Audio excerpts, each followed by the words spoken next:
Hello hello. Good afternoon दोस्तों। Yes, very very good afternoon. कैसे हो आप सभी? मस्ती से? Okay, good. चलो, प्लीज वेलकम। उपस्थित हो जाओ सभी। फिलहाल तो सभी उपस्थित हो जाएं।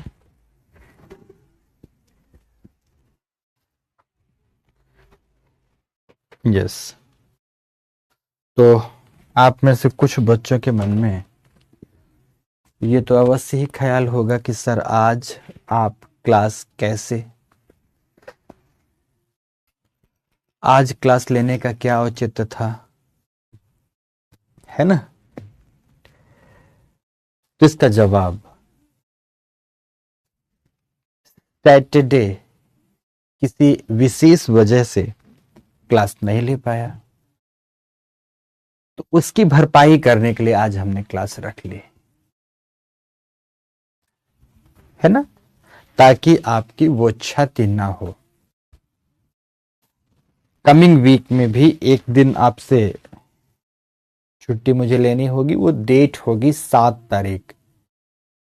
7 फेब को मैं आपकी क्लास नहीं लूंगा, तो 7 फेब के बदले नेक्स्ट संडे में फिर से आपकी ऐसे ही क्लास ले लूंगा, ताकि एकदम नियत समय पर आपकी कक्षा बढ़िया से पूरी हो पाए, बहुत अच्छे से, जिसको कहते हैं वेल प्लेड। आप लोगों ने बहुत अच्छे से क्लास ली है दोस्तों, बहुत अच्छे से बड़ी तारतम्यता के साथ कक्षाएं चल रही हैं, और इन कक्षाओं को ऐसे ही कुछ चलाते रहने के लिए हम कोशिश कर रहे हैं कि जो भी अवकाश हो, उस अवकाश की भरपाई जो हमारे प्रॉपर हॉलीडेज के दिन हैं उन पर हो पाए। तो आज क्लास रख लिए हैं। ये भी मैं जानता हूं, हाँ बिल्कुल, बायोम वाला टॉपिक भी आप लोगों को देंगे, पक्का देंगे। ठीक है, मेंस की क्वेश्चन आए हैं, बिल्कुल आए हैं मोहित, मुझे पता है बहुत महत्वपूर्ण टॉपिक है, बिल्कुल टॉपिक है सुल्तान। ठीक है, मैं बिल्कुल देख रहा हूँ बायोम के टॉपिक का, एक शब्द मुझे भूला नहीं है, ध्यान है, सब कुछ ध्यान है। तो पढ़ेंगे, चलिए आइए आज बढ़िया से पढ़ते हैं, है ना? आज बढ़िया से पढ़ते हैं। कुछ बच्चों ने कहा कि हमारे यहाँ बारिश हुई है, तो दिल्ली का मौसम भी एकदम खुमारी भरा है। दिल्ली के मौसम को भी अगर आप देखोगे तो कुछ अद्भुत ही है आज, कुछ कहने की जरूरत है नहीं। ठीक है ना? क्या आज आप मैराथन कक्षा लेंगे? प्रेम गुप्ता गुप्ता, मेरे जीवन में कुछ भी मैराथन नहीं है। मेरे जीवन में सब कुछ सिस्टमेटिक है और प्लान्ड है, कोई कुछ भी मैराथन नहीं है। मैं ये नहीं कह रहा मैराथन सिस्टमेटिक नहीं होता, बट पता नहीं, पता नहीं। तो मैराथन हो सकता है कि आप लोग युवा हो, अभी नव युवा हो, रक्त नया नया हो, तो आपके अंदर मैराथन भागने की तमन्ना अवश्य हो। पर मेरी कोई इच्छा मैराथन न भागने की है, ना आपको भगाने की है। आप इसी तरह धीरे धीरे क्रमिक रूप से एक एक टॉपिक कंप्लीट करते हुए, एक एक टॉपिक कंप्लीट करते हुए अपनी बुलंदियों को छुओ। मेरे तो अपने यही प्रयास हैं। ठीक है? ठीक है, ओके, चलो। एक बच्चे ने कहा सर आप ही तो बारिश चाहते थे, तो लो बारिश हो गई। तो देखो मेरी इंद्रदेव ने कितनी सुनी है। अगर मैं बारिश चाहता था तो बारिश हो गई। अभी तो थोड़ा सा और चाहता हूं। ये जो वेस्टर्न डिस्टर्बेंसेज हैं, इनसे जितनी पर्याप्त वर्षा हो सकती है अभी उतनी पर्याप्त वर्षा नहीं हुई है। मैं चाहता तो ये हूं कि थोड़ा और ये बारिश कर दे, थोड़ा और बारिश कर दे, ताकि समस्त लाभ जितना मिल सकता है उतना मिल जाए। सर इन्वायरमेंट के लिए आपके नोट्स के अलावा, अच्छा ये लास्ट क्लास तक पूछोगे बेटा चंचल? सब बच्चे, मतलब तुम ही नहीं पूछती हो, हर बच्चे जिस दिन लास्ट क्लास हो रही होगी तब भी यही सब पूछोगे? सर मैं हमेशा कमेंट नहीं करती हूँ, बट आपको मेरा प्रणाम है कि आप आज आप एक्स्ट्रा क्लास ले रहे हैं। ओके बेटा अंकिता, ऐसा ही कुछ करना होता है ना? कॉलेज में पेपर चल रहे हैं, बहुत तनाव है। ओके प्रेम, इतना तनाव में हो, तुम्हारा नाम यार इतना खूबसूरत है और तुम्हारे ऊपर ये तनाव शोभा नहीं देता, तुम्हारे ऊपर तनाव। प्रेम का मतलब होता है खुशी, प्रसन्नता, आनंद जिसके साथ जुड़ा हो, है ना। तो तुम तनाव में नहीं रहा करो, बढ़िया से कॉलेज के पेपर दो। आप चाहो कि आपके स्टूडेंट्स का यूपीएससी निकल जाए, मैं ऐसा ही कुछ चाहता हूँ राहिल। तुमको तो पता ही है राहिल पठान कि मैं हमेशा अपने बच्चों के लिए कितना विनयी रहता हूँ, प्रार्थना भाव से ईश्वर से करबद्ध प्रार्थना करता हूँ हमेशा कि तुम सब सफल हो जाओ। एक बच्चे ने लिखा, तरुण मिश्रा सर आपको बच्चों पर दया नहीं। नहीं, मैं बड़ा निर्दयी हूं, मैं बड़ा निर्मम हूं, ये मान के चलना तरुण। मैं बड़ा ही निर्दयी और बड़ा ही निर्मम व्यक्ति हूं, मुझे बच्चों पर कोई दया नहीं आती है। ठीक है। ठीक है तरुण, ओके। सर ज्योग्राफी समझ में आता पर ऑप्शनल हिंदी मीडियम का रिकॉर्ड रिकॉर्ड खराब है। तो मोहम्मद, अगर ऑप्शनल ज्योग्राफी का रिकॉर्ड खराब है हिंदी से, हमने बेटा कब कहा है कि तुम ज्योग्राफी पढ़ लो। और एक चीज जरूर बोलूंगा, जिसने भी कहा है ना उसके मुंह में जाके कालिख पोत देना कि ज्योग्राफी हिंदी मीडियम का रिकॉर्ड ऑप्शनल का खराब है। बस, और कुछ नहीं कहूंगा। समझ गए बेटा। शायद तुम्हें जिसने ये बात बोली है उसे यूपीएससी के विषय में कोई जानकारी नहीं, बिल्कुल जानकारी नहीं। अरे यार आजकल तो सब कुछ इंटरनेट में अवेलेबल है। यूपीएससी की ओरिजिनल वेबसाइट पर जाते तो भूगोल की महत्ता समझ में आ जाती है। हाँ, 1 साल 2 साल का नहीं, मैं तो कहता हूं पिछले 30 साल का रिकॉर्ड खोलकर देखते कि ऑप्शनल ज्योग्राफी के रिकॉर्ड्स कैसे रहे हिंदी माध्यम में, तो समझ में आता बेटा। इसीलिए तो इतना कॉन्फिडेंट रहता हूं, बहुत समझाने बुझाने की कोशिश नहीं करता, पर बता दूं कि एक ऐसा रोजमर्रा की जिंदगी से जुड़ा हुआ विषय जिसके एक एक शब्द में गहनता गंभीरता के साथ आनंद और जीवन से जुड़ी हुई यथार्थता है, वो केवल एक ज्योग्राफी है, केवल एक ज्योग्राफी है जो अद्भुत अंक भी दिलाता है, अद्भुत सफलता भी दिलाता है। तो असफलताओं के लिए भी प्रत्येक विषय जिम्मेदार होते हैं, तो यह विषय भी जिम्मेदार होता है। वो तो विद्यार्थी के ऊपर है, कौन विद्यार्थी किस स्तर से, किस शिद्दत से, किस मनोयोग से पढ़ा और किस तरह से लिखा और लिखकर अपनी बातों को रिप्रेजेंट किया, इस बात पर निर्भर करता है रिजल्ट आना। रिजल्ट आना, okay. Daily in class notes, Narsinghpur में बारिश एटसेट्रा एटसेट्रा, किसी बात पे अपनी मेहनत से पढ़ना। विश्व भूगोल समझ में नहीं आया लेकिन एनवायरनमेंट की क्लास पूरी। कोई बात नहीं आरती, ओके। पीडब्ल्यू की बुक लेनी जरूरी है क्या? वो तो अपने आप तुम लोगों को मिलती है। पानी चाहिए मुझे, आकाश मिश्र, पानी चाहिए मुझे, पानी की व्यवस्था करिए। ठीक है, बस आज यहीं पर बात समाप्त करें और टॉपिक स्टार्ट करें। देखो अभिलाष राय ने लिख भी दिया, देखो कितना अच्छा इत्तेफाक था कि मैंने कहा टॉपिक स्टार्ट करें और मैसेज भी आ गया, है ना। ठीक लिख दिया बेटा तुमने, अगर ना लिखा होता तो आज तो मैं पूरा टाइम गप पे ही निकाल देता, पता है तुमको। और पढ़ाता भी नहीं, चुपचाप सटक लेता यहाँ से गप मार के, है ना। तो चलो तुमने लिख दिया, बता दिया, तो शुरू करते हैं अब ध्यान से। आज फिर से जैव विविधता संरक्षण पर प्रयास जो किए गए उस पर क्लास लेते हैं, जिसकी जो पहली क्लास होगी वो होगी यूएनसीबीडी। यूएनसीबीडी क्या होता है बताऊंगा, फिर आप लिखेंगे भारतीय अधिनियम।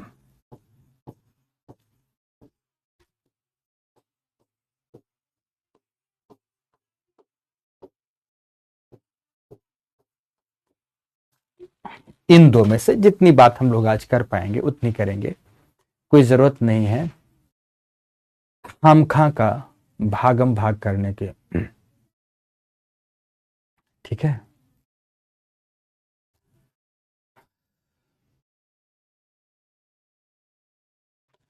सोनी कुमारी, आपसे पढ़कर ज्योग्राफी के क्वेश्चन की धूल उड़ जाती है सर, मजा आ जाता है। वाओ, तुम्हारे आंसर के तरीके से मजा आया, धूल उड़ जाती है, मजा आ जाता है, गुड।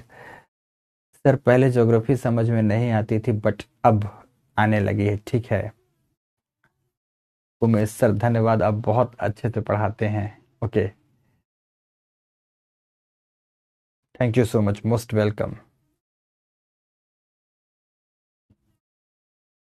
बिल्कुल है, एक बच्चे ने पूछा है, नियाज अली सर हिंदी साहित्य का ऑप्शनल बैच है क्या? बिल्कुल है, अरविंद मिश्रा सर पढ़ाते हैं और बहुत अच्छे शिक्षक हैं। और लीजिए, अगर वो विषय लेना है तो वो लीजिए, आपकी अपनी अभिरुचि के विषय होते हैं,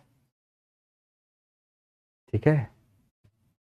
रेड डेटा बुक इसी को कहते हैं, क्या आएगा Shivam Yadav? Red data book आएगा जब IUCN के बारे में पढ़ेंगे, IUCN के बारे में, तो वो भी आ जाएगा। अभी UNCBD में नहीं आएगा, आ जाएगा, वो भी आ जाएगा, ठीक है।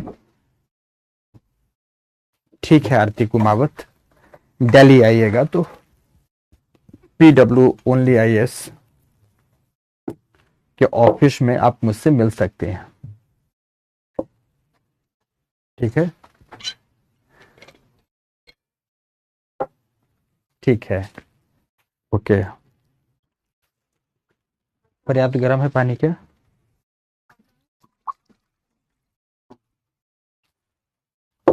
तो दोस्तों चलिए अब टॉपिक स्टार्ट करते हैं।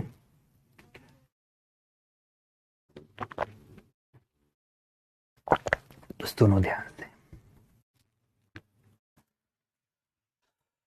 नो मोर कमेंट्स। हमें आज पढ़ना है UNCBD, जिसे यूनाइटेड नेशन कन्वेंशन ऑन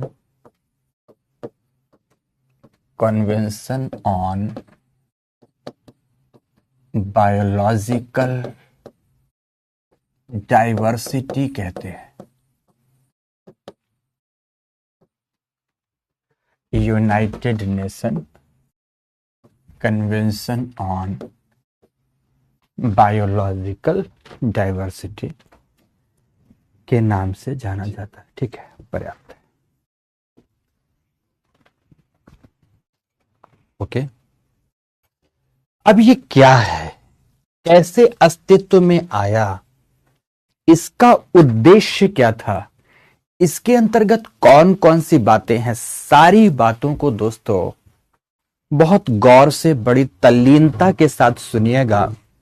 मैं कोशिश करता हूं कि एक एक बात आप तक पहुंचा सकूं, कोशिश मेरी पूरी होगी कि एक एक बात आप तक पहुंच सके। ओके, सुनो अब ध्यान से।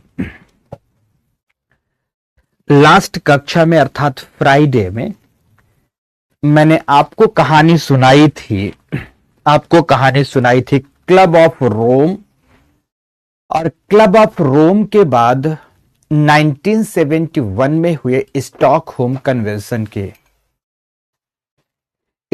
कन्वेंशन पर मैंने यह भी कहा था कि पर्यावरण विकास पर या पर्यावरण संरक्षण एवं प्रबंधन पर दुनिया के स्तर पर आयोजित किया गया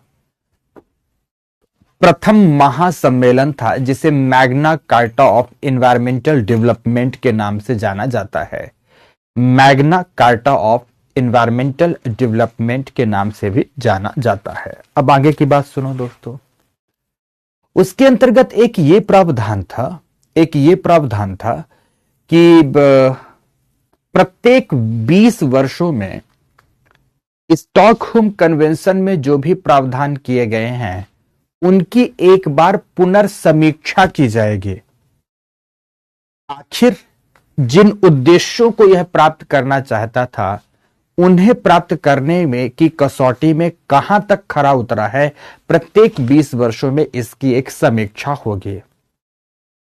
समीक्षा के क्रम में ही दोस्तों दूसरा पर्यावरण विकास पर महासम्मेलन 1991 में ब्राजील की राजधानी तो नहीं कहोगे आप, लेकिन उसे कॉमर्शियल कैपिटल कह सकते हो या महत्वपूर्ण नगर कह सकते हो। ब्राजील के सर्वाधिक महत्वपूर्ण आर्थिक नगरी रियो डी जेनेरियो में होता है। क्योंकि ये कन्वेंशन रियो डी जेनेरियो में हुआ, second UN convention on environmental development, इसीलिए इसे रियो समिट के नाम से या रियो कन्वेंशन के नाम से भी जाना जाता है। रियो कन्वेंशन के दौरान सस्टेनेबल डेवलपमेंट की धारणा को पोषित करने के लिए, पृथ्वी को सुरक्षित एवं संरक्षित करने के लिए तमाम प्रकार के नियम, उपनियम, संधि, समझौते, दस्तावेज आदि पारित किए गए, जिसके कारण रियो कन्वेंशन को अर्थ समिट के नाम से भी, पृथ्वी सम्मेलन के नाम से भी जाना जाता है। पृथ्वी सम्मेलन रियो कन्वेंशन या second UN environmental development convention के अंतर्गत, कुछ भी नाम दे दें, के अंतर्गत कुछ बड़े महत्वपूर्ण समझौते किए गए, कुछ महत्वपूर्ण संधियां की गई। उन महत्वपूर्ण संधि एवं समझौतों में सबसे पहला था UNFCCC, जिसे आप कहते हैं United Nation Framework Convention on Climate Change. तो दूसरे नंबर पर था UNCBD अर्थात United Nation Convention on Biological Diversity. तो तीसरे नाम था UNCCD United Nation Convention to Combat Desertification. क्या कहलाएगा ये? Convention to Combat Desertification. ये तीन मूलभूत संधियां या समझौते अस्तित्व में आते हैं 1992 में। कब अस्तित्व में आते हैं दोस्तों? 1992 में। देखो 1971-72 में जो स्टॉकहोम कन्वेंशन हुआ, इसकी पुनर्समीक्षा 1991-92 में दोस्तों कब होती, कहां पर होती है? रियो डी जेनेरियो में होती है। रियो डी जेनेरियो में जैव विविधता के संपोषणीय विकास, जैव विविधता संसाधनों के समुचित उपयोग आदि पर जो ये समझौता था, यह लाया गया। सदस्य राष्ट्रों ने इसे एक्सेप्ट किया और यही समझौता जो बेसिकली 1992 में आया, यह समझौता 1994 से सदस्य राष्ट्रों के मध्य लागू हुआ।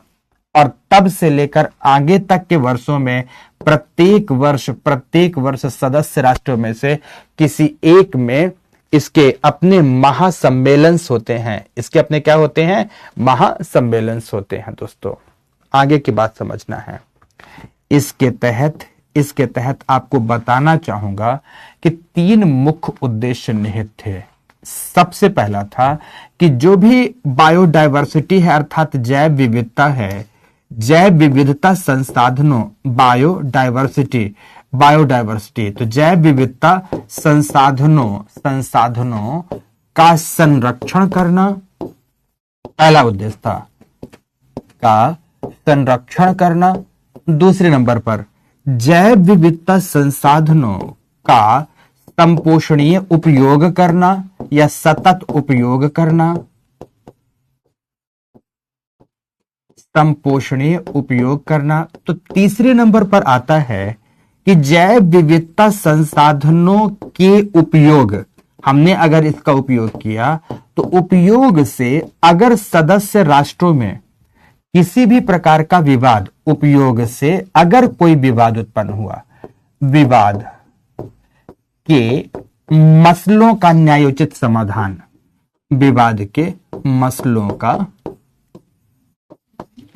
का न्यायोचित समाधान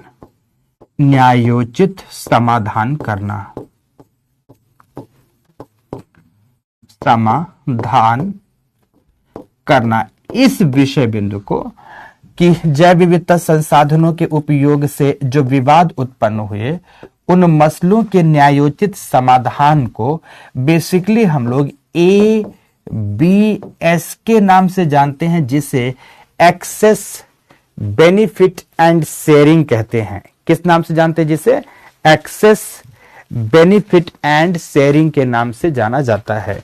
लिख भी देता हूं यहां पर, ACCESS, access benefit and sharing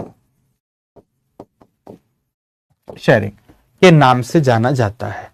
तो इन 3 मुख्य उद्देश्यों से लाया गया था, और इस 3 उद्देश्यों की प्राप्ति के लिए सदस्य राष्ट्रों से यह अपेक्षा की गई थी कि समस्त सदस्य राष्ट्र अपने अपने राष्ट्रों में इन 3 उद्देश्यों की प्राप्ति के लिए नीति बनाएंगे, नियम बनाएंगे, अधिनियम पारित करेंगे।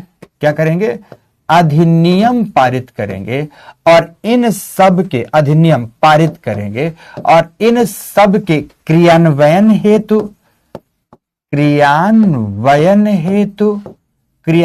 हेतु अपने राष्ट्रीय स्तर पर एक इकाई की स्थापना करेंगे।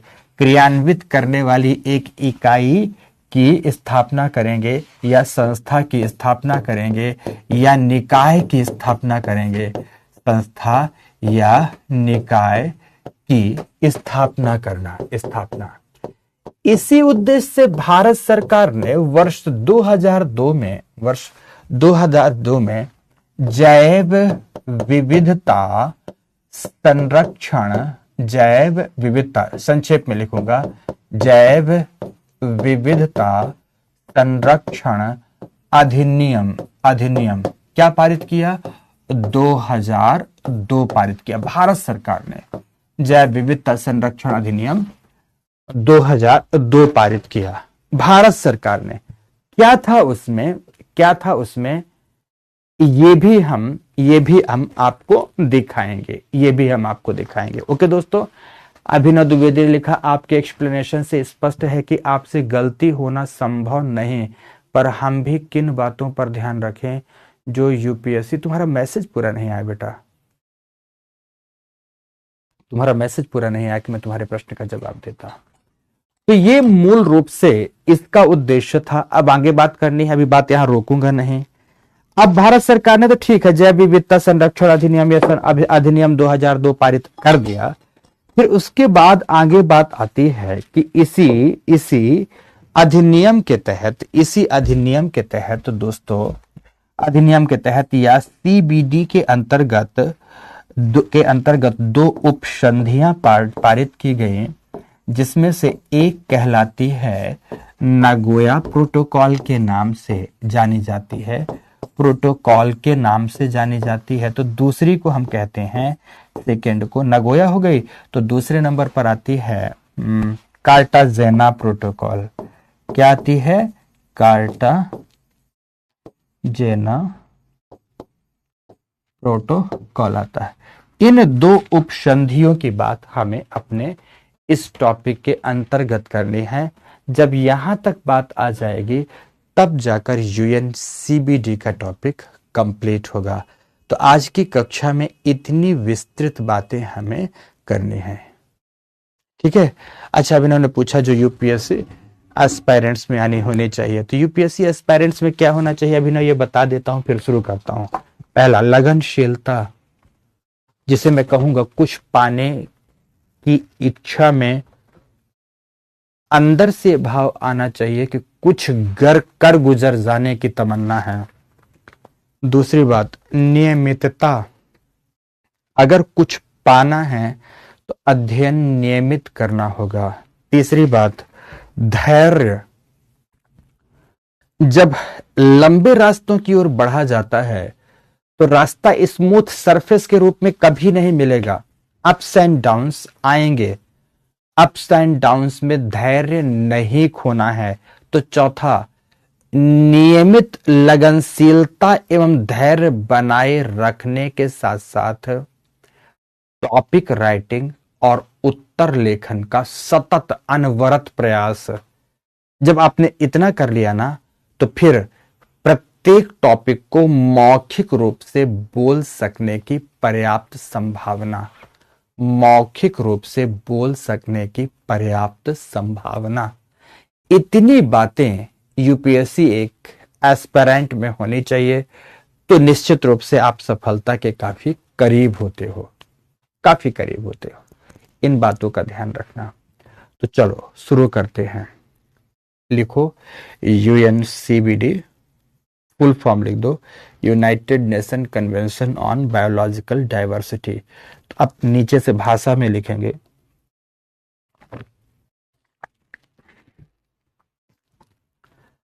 लिखें पर्यावरण विकास हेतु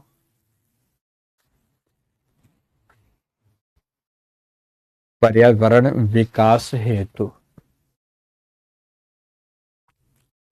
विश्व स्तर पर आयोजित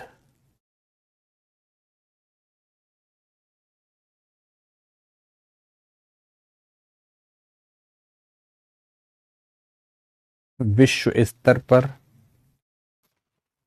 स्तर पर आयोजित प्रथम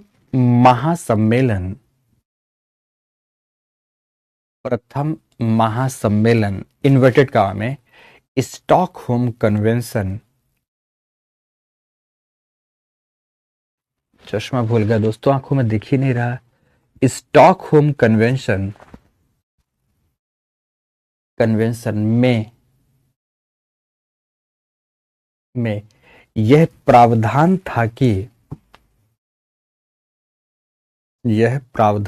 कि क्या वॉट इसके अंतर्गत किए गए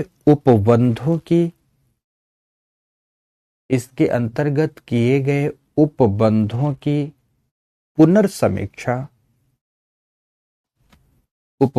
की पुनर्समीक्षा प्रत्येक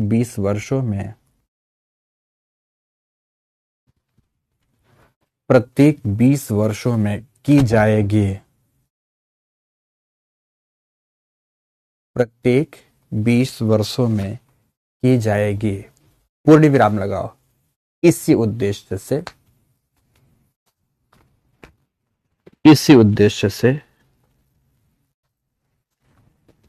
द्वितीय महासम्मेलन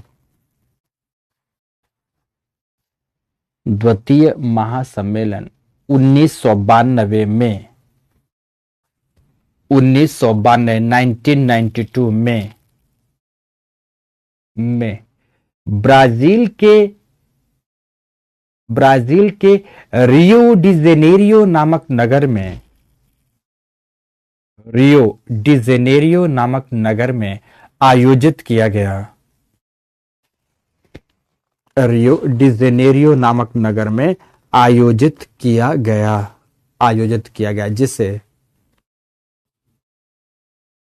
जिसे पृथ्वी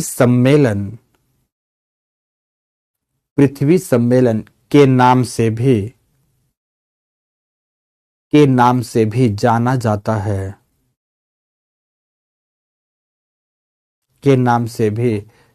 जाता है। पूर्ण विराम लगाओ, फिर लिखो दोस्तों, पृथ्वी सम्मेलन के नाम से भी जाना जाता है। पूर्ण विराम लगाकर लिखेंगे।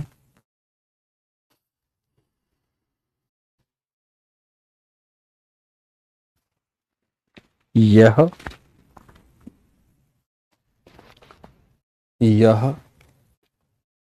यूएन के नेतृत्व में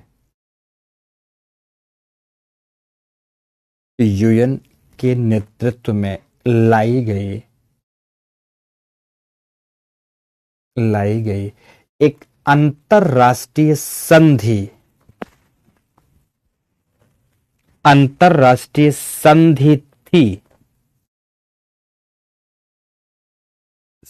थी, जो कि 1992 में प्रस्तावित तो अवश्य की गई,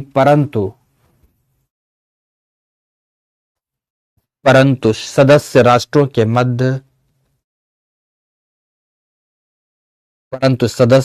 के मध्य लागू लागू वर्ष 1994 से हुई। वर्ष 1994 से हुई। पूर्ण विराम। पूर्ण विराम लगाने के बाद पैरा चेंज करते हुए लिखेंगे इस संधि के तीन मूलभूत उद्देश्य। इस संधि के तीन मूलभूत उद्देश्य हैं या थे। क्या तीन मूलभूत उद्देश्य? नंबर वन जैव विविधता संसाधनों का संरक्षण। जैव विविधता संसाधनों का संरक्षण। नंबर टू जैव विविधता संसाधनों का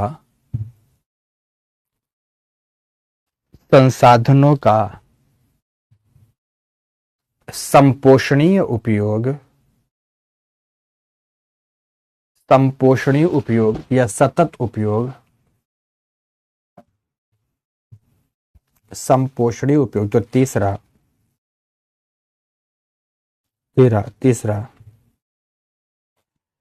जैव विविधता संसाधन के उपयोग से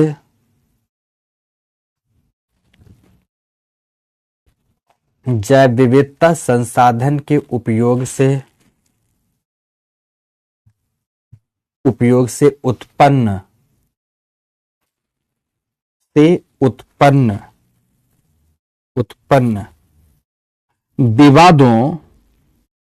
विवादों का न्यायोचित समाधान।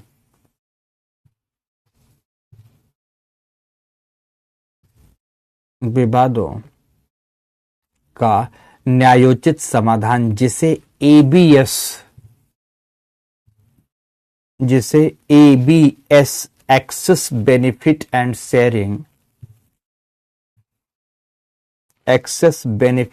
शेयरिंग कहा जाता है। पूर्ण विराम। पैरा चेंज करते हुए लिखेंगे सदस्य राष्ट्रों से इस संधि के तहत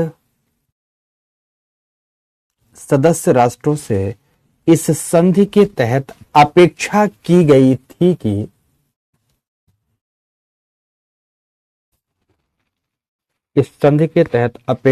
गई थी कि वह इन तीन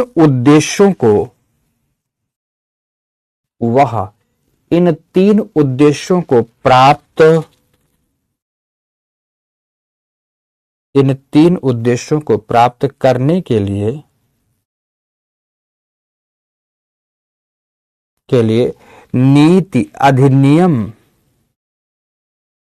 नीति अधिनियम नियमावली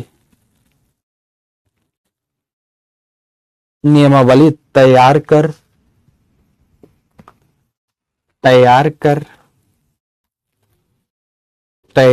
कर इन्हें क्रियान्वित करने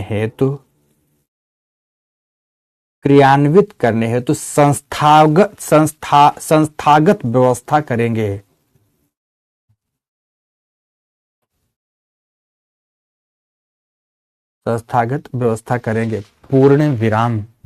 पूर्ण विराम। ओके, संस्थागत व्यवस्था करेंगे। पूर्ण विराम। ठीक है। इसी उद्देश्य से अंडरलाइन करेंगे आगे। इसी उद्देश्य से भारत सरकार ने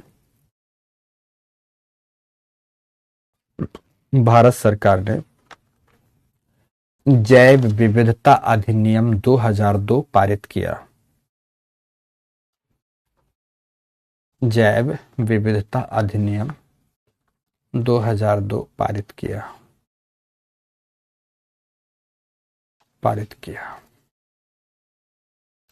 पूर्ण विराम। पैरा चेंज करते हुए लिखे कि अमेरिका के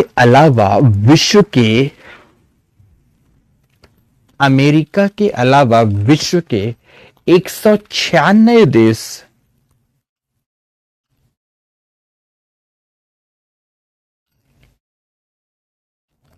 196 देश औपचारिक रूप से इस संधि के सदस्य हैं।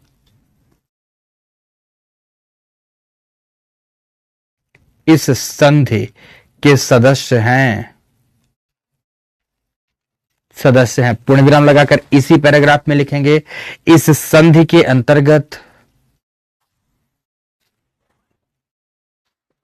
संधि के अंतर्गत आगे चलकर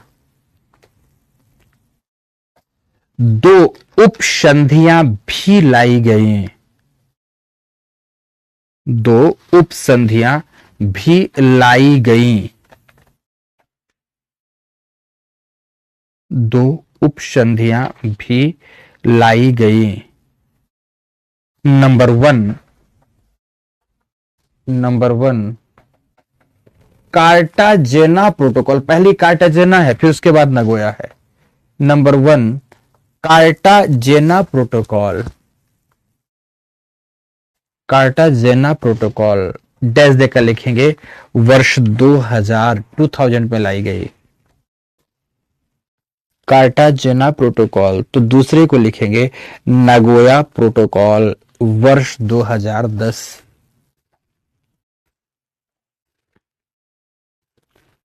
Cartagena protocol, Nagoya protocol. Cartagena वर्ष 2000 और नगोया वर्ष 2010।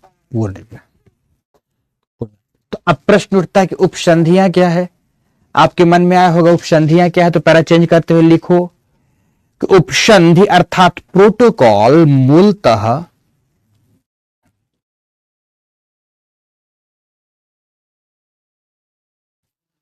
उपसंधि या प्रोटोकॉल मूलतः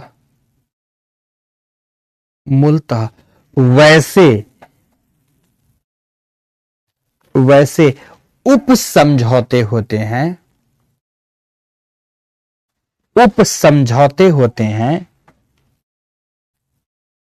उपसमझौते होते हैं जिन्हें किसी विशेष उद्देश्य के साथ लाया जाता है। जिन्हें किसी विशेष उद्देश्य के साथ लाया जाता है तथा इनमें उन उद्देश्यों के स्पष्ट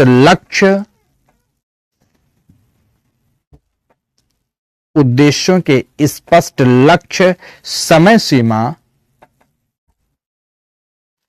सीमा एवं सदस्य राष्ट्रों की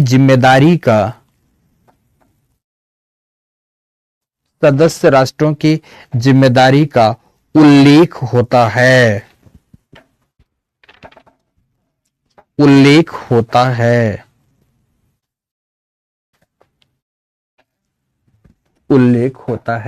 पूर्ण विराम। तो सभी हेडिंग देंगे। सबसे पहला कार्टाजेना प्रोटोकॉल पर।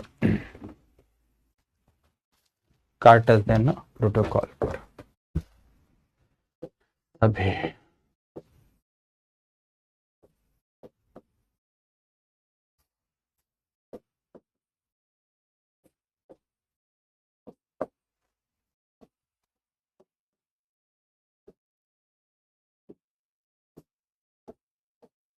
कार्टाजेना उपसंधि ऐसा लिखेंगे, वर्ष 2000 में प्रस्तावित।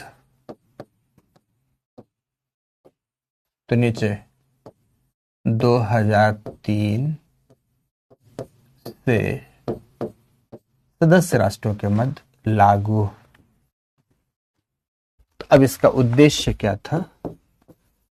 उद्देश्य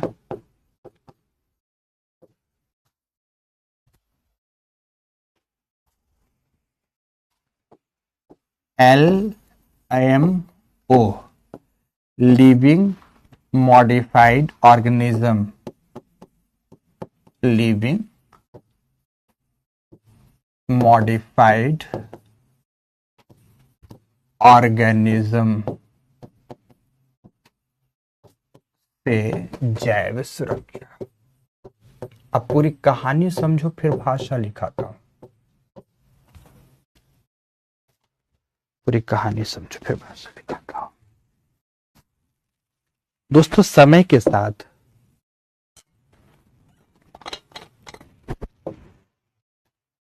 मानव जाति वन मानुष के स्थान पर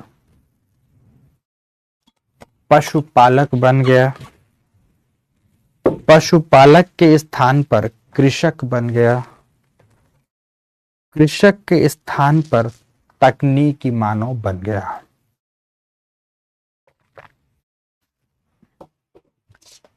तकनीकी मानव बना तो उसने जीनोम टेक्नोलॉजी विकसित की। क्या विकसित की? जीनोम टेक्नोलॉजी विकसित की। जीनोम टेक्नोलॉजी का विकास कर उसने विविध प्रकार के पादप हों या जंतु हों या सूक्ष्म जीव हों, सूक्ष्म जीव हों, इन तीनों में अपने वांछित उद्देश्य, इसका कुछ अपना उद्देश्य, लाभप्रद उद्देश्य था, तो वांछित उद्देश्य की प्राप्ति के लिए इन तीनों में उसने आनुवांशिक स्तर पर परिवर्तन किए। दोस्तों, आनुवांशिक स्तर पर परिवर्तन का मतलब क्या होता है कि आनुवांशिक संरचना में उसने परिवर्तन कर दिए, आनुवांशिक संरचना में परिवर्तन किए, जेनेटिक कोड में परिवर्तन किया। और आपको पता है कि जो जीन होते हैं, जीन ही आनुवांशिकता के वाहक होते हैं, आनुवांशिक गुणों के वाहक होते हैं। तो जब हम जेनेटिक स्ट्रक्चर में ही हमने परिवर्तन कर दिया तो निश्चित रूप से पादप हो, जंतु हो या सूक्ष्म जीव हो, उनके गुणों में भी परिवर्तन आ जाता है। हालांकि हमने ये परिवर्तन उन्हें लाभप्रद उद्देश्य से किया था। जैसे मान लो फसल है, एक एग्जाम्पल देता हूं। एग्जाम्पल, जैसे कोई फसल है तो फसल में लाभप्रद उद्देश्य क्या हो सकता है? सबसे पहला उद्देश्य कि वर्धन काल अल्प हो। वर्धन काल का मतलब है वर्धन काल छोटा हो, इसका मतलब है कि जल्दी पककर तैयार हो जाती हो। दूसरा उद्देश्य हो सकता है पोषकता से युक्त हो, पोषकता की प्रचुरता पाई जाती है। तीसरा हो सकता है कीट प्रतिरोधी हो, कीट प्रतिरोधी हो। चौथा हो सकता है कि वह सूखा प्रतिरोधी हो, सूखा प्रतिरोधी हो। पांचवा हो सकता है कि उसके फसलों का आकार छोटा हो ताकि वो कम पोषक तत्व ले पाए। और भी बिंदु ये हो सकता है कि उसके लिए जल की आवश्यकता कम हो, जल की आवश्यकता कम हो। अर्थात ये तमाम हमारे अपने उद्देश्य हैं फसल से। मान लीजिए गेहूं की फसल है तो हम ये तमाम उद्देश्य रखते हैं फसल से। कीट न लग रहे हो, उसमें सिंचाई की जरूरत कम पड़ रही हो, पौधे का आकार छोटा हो ताकि तूफान में गिरे नहीं, बालियां मोटी प्राप्त हो, उत्पादकता उच्च प्राप्त हो, वर्धन काल अल्प हो। ये तमाम जो हमारे उद्देश्य हैं, ये वांछित लाभप्रद उद्देश्य हैं। इन तमाम उद्देश्यों से हम क्या किए कि इनकी आनुवांशिक संरचना में हमने परिवर्तन करना शुरू किया। तो आनुवांशिक संरचना में किए गए परिवर्तन, जो परिवर्तन होते हैं और परिवर्तन से जो जीव पैदा होते हैं, उन्हें ही हम LMO कहते हैं। जैसे आपने नाम सुना होगा बीटी कॉटन का, आपने कहा, आप बोलिए यस सर, बिल्कुल सुने हैं। बीटी ब्रिंजल का नाम आपने सुना होगा, बीटी लेडी फिंगर का नाम सुना होगा, बीटी कॉर्न का नाम सुना होगा। तो ये जो BT brinjal, BT cotton, BT corn, BT lady finger आदि जो ये आ रही हैं, जिसे आप बैसिलस थुरंजाइसिस कॉटन आदि के नाम से जानते हैं, तो ये तमाम के तमाम सब एलएमओ का उदाहरण है, लिविंग मॉडिफाइड ऑर्गेनिज्म का उदाहरण है, जिनमें आनुवांशिक संरचना में परिवर्तन कर उन्हें हमने अपने अनुरूप बना लिया है। और जब अपने अनुरूप बनाया, समझने की कोशिश करना, तो कई बार मानव से ये काम करने में गलती भी हो जाती है।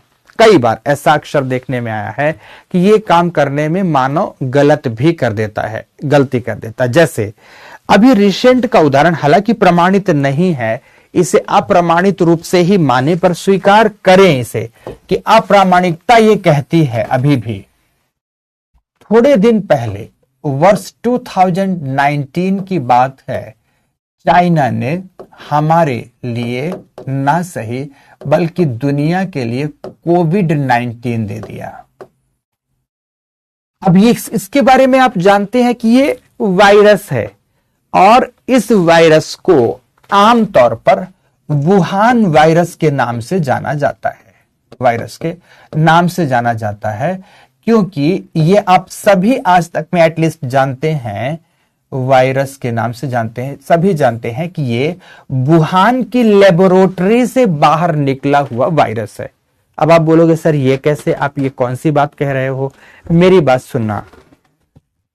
कोविड-19 में जो ये कोरोना वायरस था, इसके अलग अलग वेरिएंट है, तो वेरिएंट की बात ना करें, पहले सिंपल बात करें। दोस्तों, इससे पूर्व आज तक में पृथ्वी में जितने सूक्ष्म जीव थे, तो सूक्ष्म जीव अद्भुत विशेषता वाले थे। या कि वह न्यूनतम तापमान में जिएगा, या कि वह सामान्य तापमान में जिएगा, या अधिकतम तापमान में जिएगा। पर एक ही वायरस जो न्यूनतम तापमान पर जीता है, वो सामान्य तापमान पर नहीं रह सकता या अधिकतम तापमान पर नहीं जी सकता। दूसरी तरफ एक ही वायरस जो अधिकतम तापमान पर जी सकता है, वह सामान्य ताप और न्यूनतम ताप पर नहीं रह सकता। तो तीसरी चीज, एक वायरस जो सामान्य ताप पर विकसित होता है, उच्च एवं निम्न तापमान पर नहीं जिएगा, मर जाएगा। एक ही वायरस अलग अलग तापमान पर जीवित नहीं रह सकता। अलग अलग प्रकार के वायरस या बैक्टीरिया बिल्कुल अलग अलग तापमान, अलग अलग आर्द्रता, अलग अलग प्रकाश आदि की स्थितियों में जीवित रह सकते हैं। पर कोविड इस संदर्भ में अपने आप में, कोविड-19 वायरस अपने आप में दोस्तों अपवाद निकला। कैसे अपवाद निकला? ये अच्छे खासे गर्म मरुस्थलीय प्रदेशों के ग्रीष्म काल में भी लोगों को प्रभावित किया। तो अच्छी खासी ठंडी के समय पर जब तापमान बहुत ही नीचे था, आप ऐसा कह सकते हो यूरोप एवं अमेरिका आदि में भी यह वायरस अपने आप पर खूब प्रस्फुटित हुआ। इसने व्यापक तबाही मचाई, इसने दुनिया भर के स्तर पर अत्यंत ही तबाही मचा दी थी। इसका मतलब है कि यह तथ्य आपको स्पष्ट रूप से इंगित करता है कि आखिर इसमें कुछ न कुछ तो परिवर्तन ऐसा किया गया कि यह विविध प्रकार के तापमान के क्षेत्रों पर जीवित रह सकता था, विविध प्रकार के आर्द्रता क्षेत्रों पर जीवित रह सकता था। इसमें कुछ न कुछ ऐसा परिवर्तन तो अवश्य किया गया है। और रियलिटी यही कहती है, शोध एवं अनुसंधान ये कहता है कि वुहान में बेसिकली वायरस में चाइना इस प्रकार का एक एक्सपेरिमेंट आनुवांशिक संरचना को परिवर्तित करना चाहता था और कर ही रहा था। उद्देश्य उसका सही था, नेक था या गलत था, पर कर अवश्य रहा था। और गलती से ही सही पर यह वायरस चला गया बाहर, और जब बाहर गया तो इसका अपना मल्टीप्लिकेशन होना शुरू हुआ, और मल्टीप्लिकेशन के प्रभाव में इसने दुनिया की एक समय विशेष पर दुनिया की तमाम प्रकार की आर्थिक मशीनरी, सामाजिक मशीनरी, सांस्कृतिक मशीनरी आदि को इसने एकदम ठहरा दिया। दुनिया के विकास का पहिया वहीं का वहीं ठहर गया, रुक गया। बहुत सारी जानें, बहुत सारे लोग काल कवलित हो गए। तो इस प्रकार की क्रियाविधि से बना हुआ कोई भी जीव जिसके जेनेटिक संरचना में परिवर्तन कर दिया जाता है, इस प्रकार की क्रियाविधि से बना हुआ कोई भी जीव जिसके जेनेटिक संरचना में परिवर्तन कर दिया जाता है उस जीव को ही LMO कहा जाता है, लिविंग मॉडिफाइड ऑर्गेनिज्म कहा जाता है। तो बेसिकली ये LMO से होने वाली हानि से जैव सुरक्षा के संदर्भ में उपसंधि लाई गई थी। इसका मतलब क्या है? मान लो दो प्रकार के राष्ट्र हैं, समझने की अब यहां पर कोशिश करना।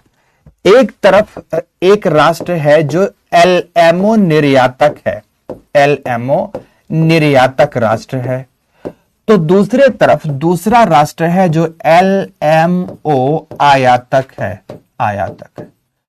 अब ये आयातक राष्ट्र चूंकि इसके पास अपनी टेक्नोलॉजी नहीं थी, तो ये किसी भी प्रकार के LMO का आयात करता है।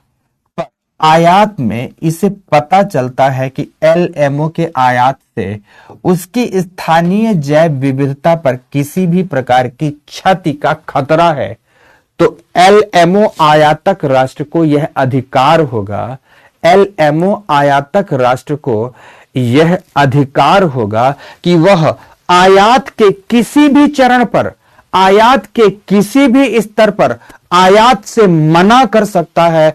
आयात की मनाही का अधिकार होगा ताकि ऐसी समस्या ना आए।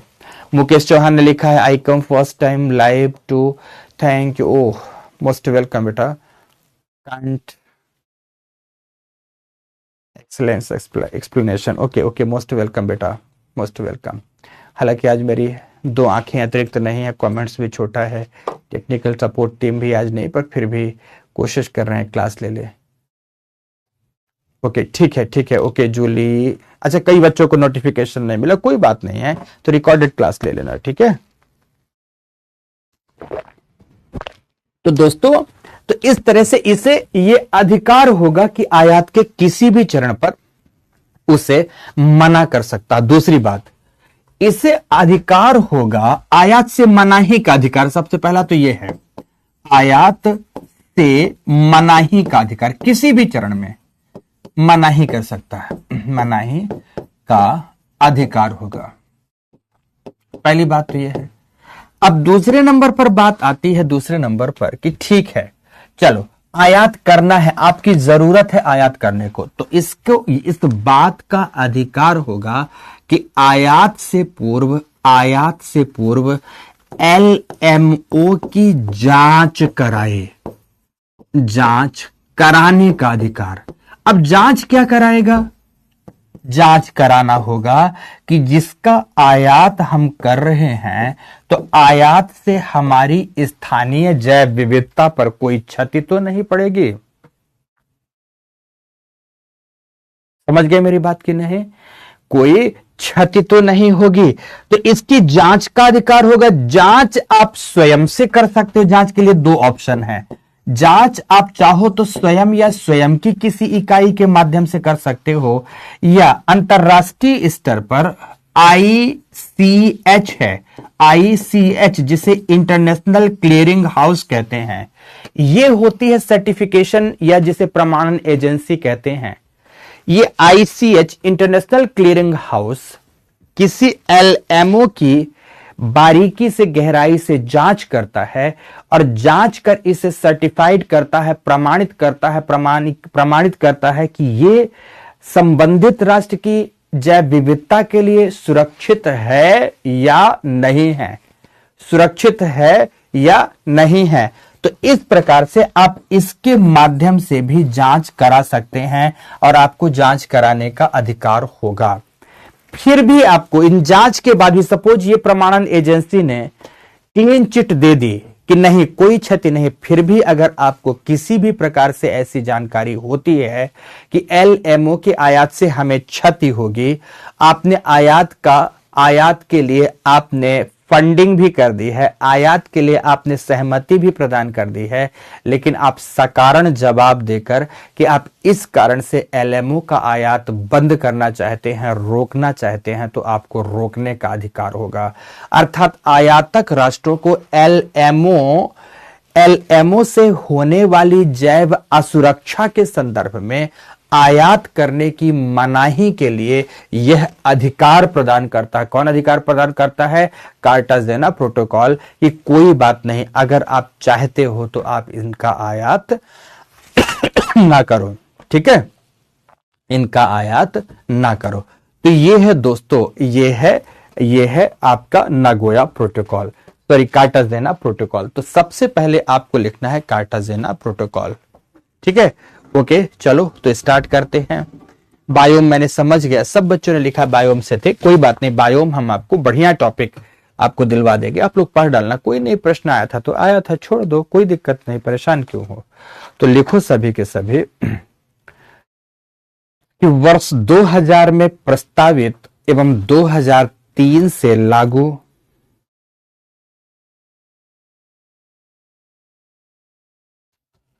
वर्ष 2000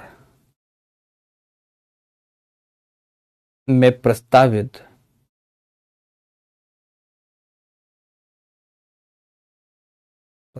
तथा 2003 से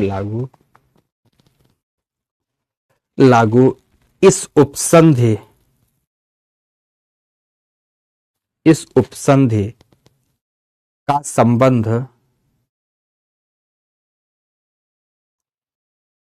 संबंध आनुवांशिक रूप से परिवर्तित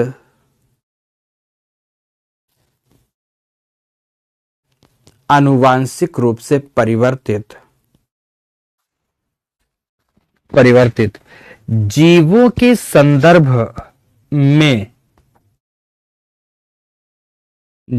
के संदर्भ में जैव सुरक्षा से है।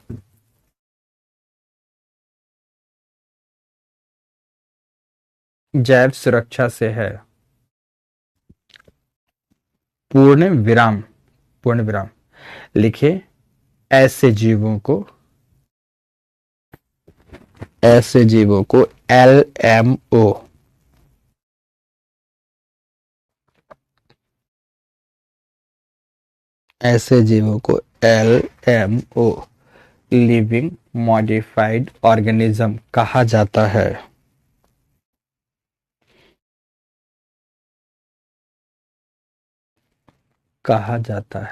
पूर्ण विराम लगाएं। यद्यपि इनका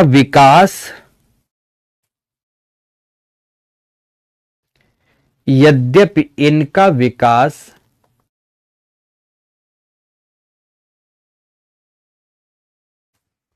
मानव जीवन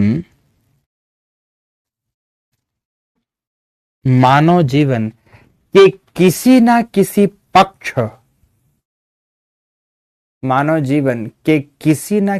पक्ष के लाभ के लिए किया जाता है। लाभ के लिए किया जाता है।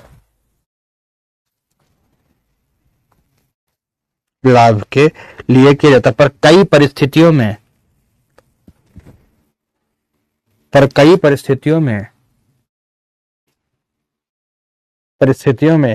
स्थानीय पारितंत्र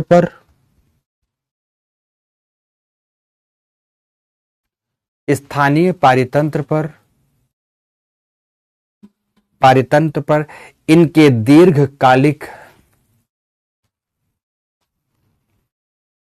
दीर्घकालिक दुष्प्रभाव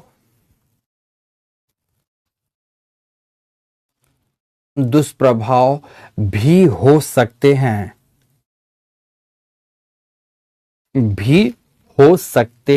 पूर्ण विराम पैरा चेंज करते हुए लिखेंगे विश्व में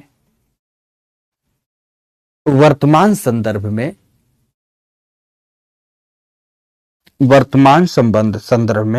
जैव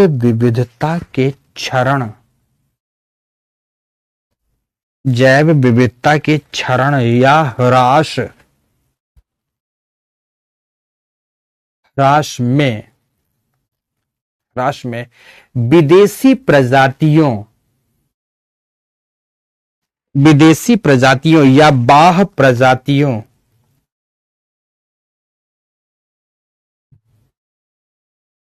प्रजातियों का चौथा महत्वपूर्ण स्थान है।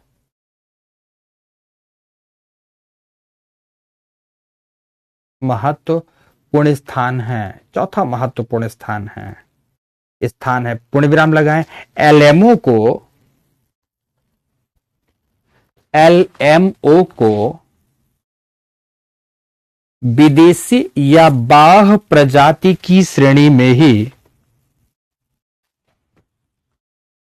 विदेशी या बाह्य प्रजाति की श्रेणी में ही रखा जाता है, रखा जाता है। इसीलिए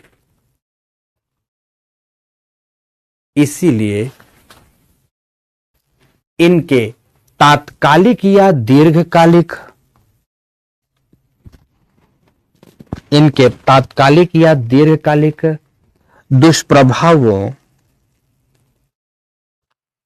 दुष्प्रभावों से सुरक्षा आवश्यक है, दुष्प्रभावों से सुरक्षा आवश्यक है, सुरक्षा आवश्यक है। पूर्ण विराम, फिर पैरा चेंज करते हुए लगे लिखना है, नहीं उसी पैरा में लिखें, लिखो इनके अंतर्गत, एलएमओ के अंतर्गत, उसी पैरा में ऊपर वाले में लिखना, एलएमओ के अंतर्गत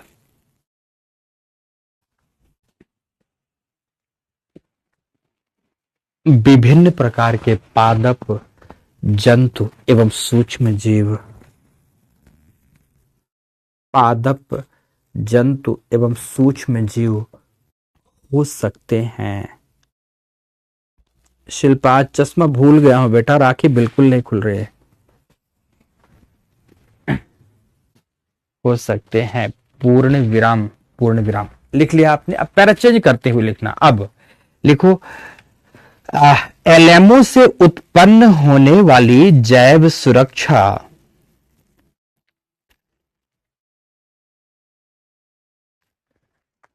एलएमओ से उत्पन्न होने वाली जैव सुरक्षा के मुद्दे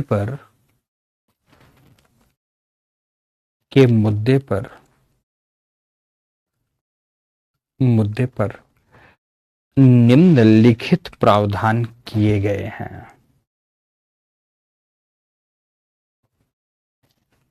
निम्नलिखित प्रावधान किए गए हैं। नंबर 1,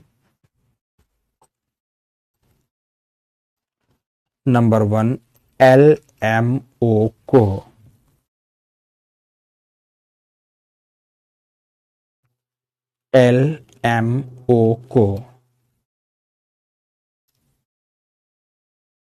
नंबर 1, गलत मैंने लिखा दिया, क्षमा चाहूंगा। नंबर 1 यहां से शुरू करो, लिखे आयातक राष्ट्र।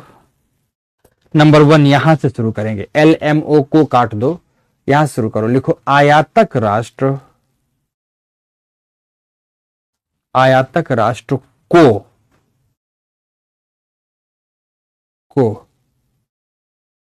एलएमओ के विषय में, एलएमओ के विषय में समस्त जानकारी प्राप्त करने का, एलएमओ के विषय में समस्त जानकारी प्राप्त करने का अधिकार होगा। जानकारी प्राप्त करने का अधिकार होगा। नंबर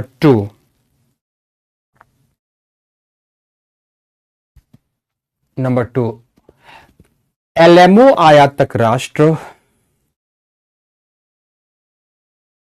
एलएमओ आयातक राष्ट्र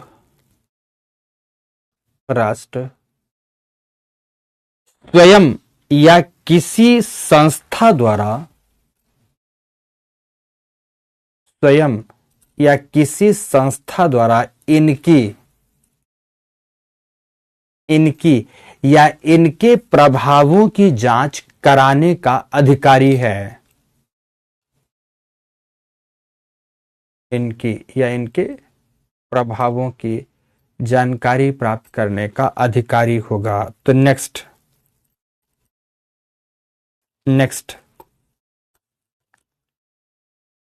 लिखें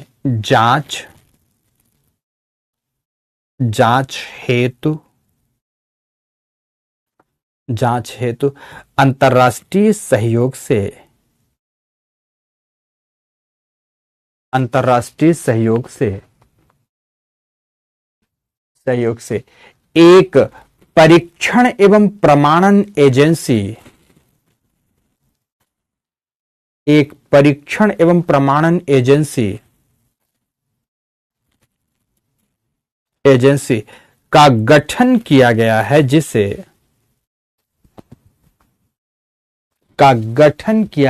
जिसे ICH इंटरनेशनल क्लीयरिंग हाउस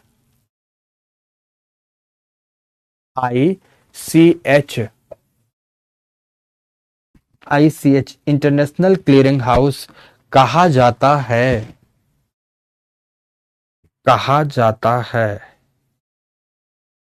पूर्ण विराम लगाएं। किसी भी LMO के अंतरराष्ट्रीय व्यापार के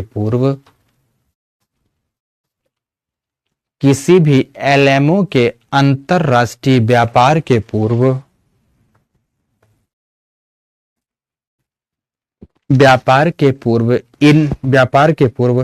इनकी ICH द्वारा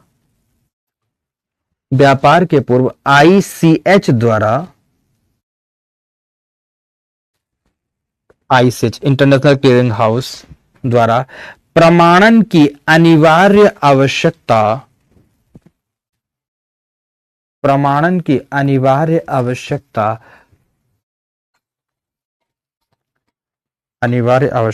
बनाई गई है।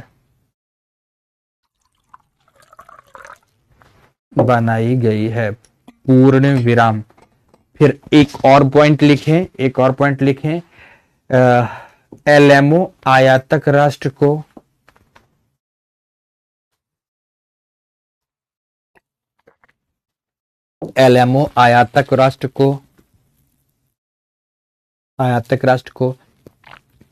LMO आयात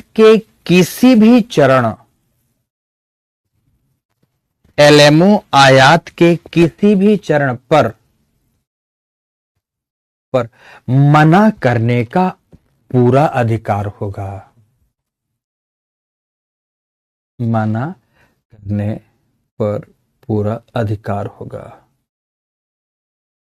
पूर्ण विराम लगाओ। पैरा चेंज करते हुए लिखो कि भारत सरकार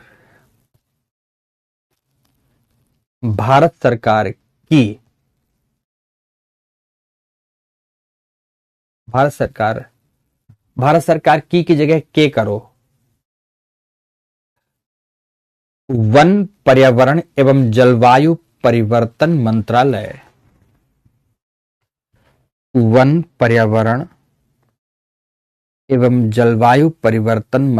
द्वारा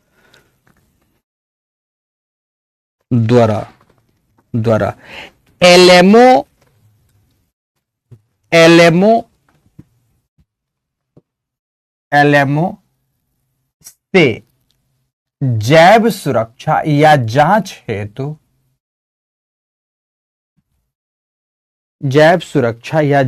हेतु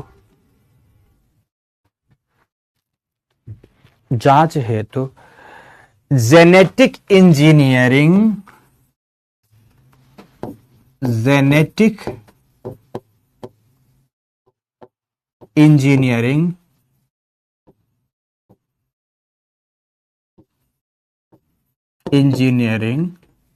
अप्रेजल कमिटी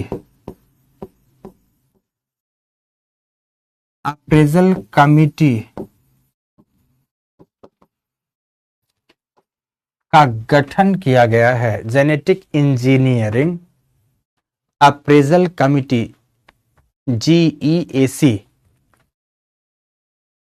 का गठन किया गया है।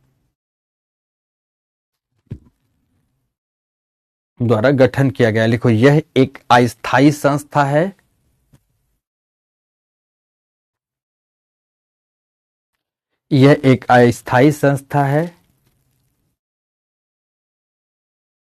जिसकी समयावधि समाप्ति पर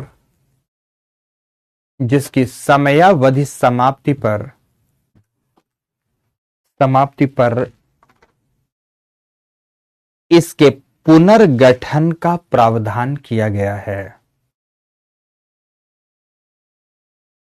इसके पुनर्गठन का प्रावधान किया गया है।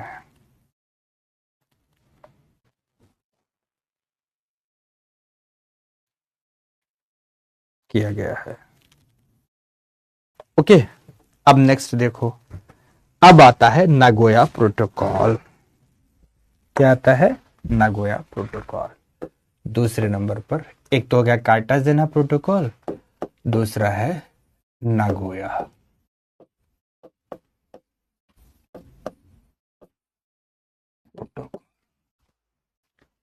बेसिकली प्रत्येक 2 वर्षों में इसका एक महासम्मेलन होता है सीबीडी का। बहुत अच्छे से समझना, वर्ष 2010 में सीबीडी का 10वां महासम्मेलन, 10वां महासम्मेलन कहां हुआ? जापान के नागोया नगर में हुआ। 10वां महासम्मेलन जापान के नागोया नगर में हुआ। क्लियर हुई इतनी बात?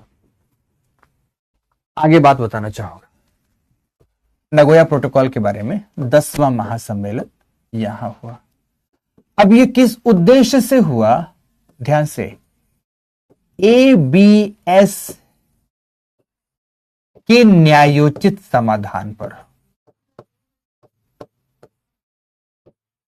न्यायोचित समाधान, अब ये क्या है समझना।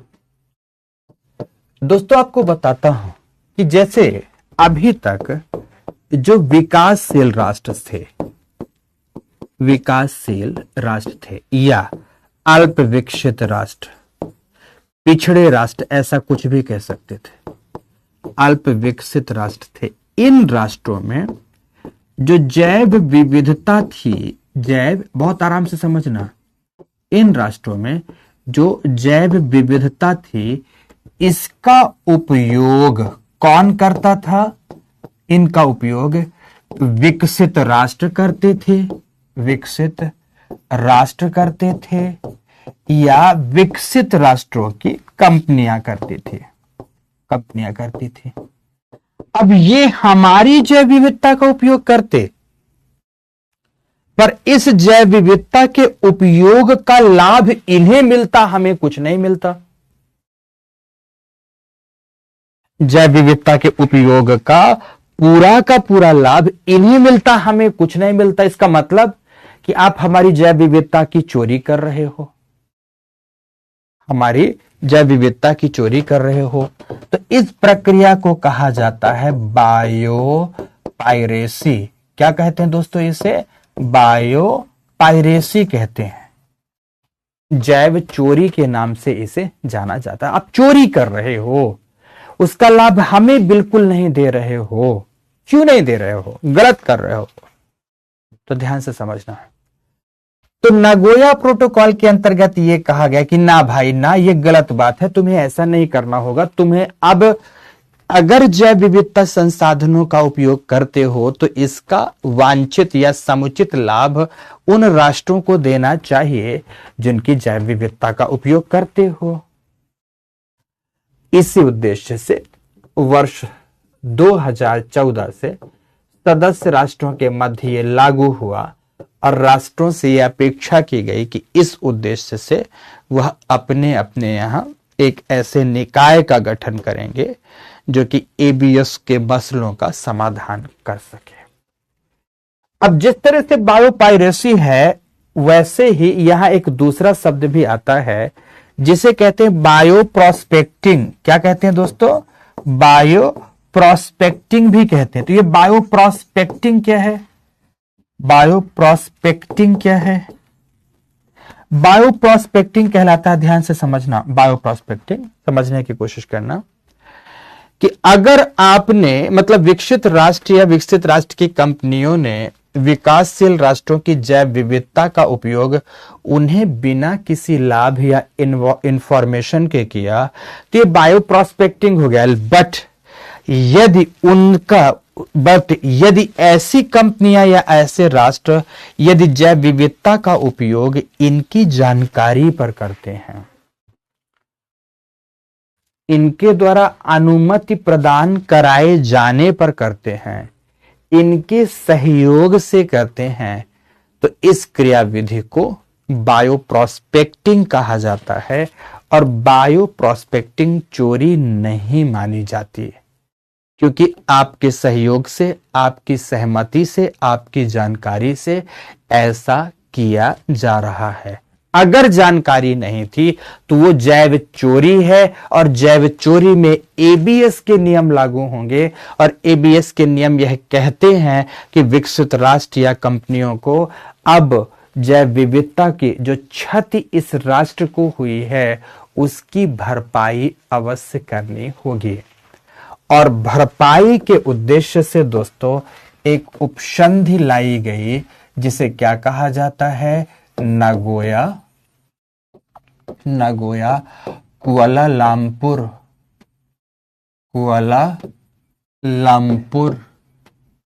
सप्लीमेंट्री प्रोटोकॉल कहते हैं। सप्लीमेंट्री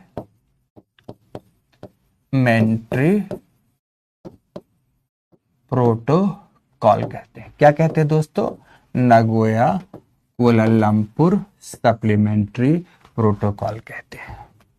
क्लियर हो गया ना, नागोया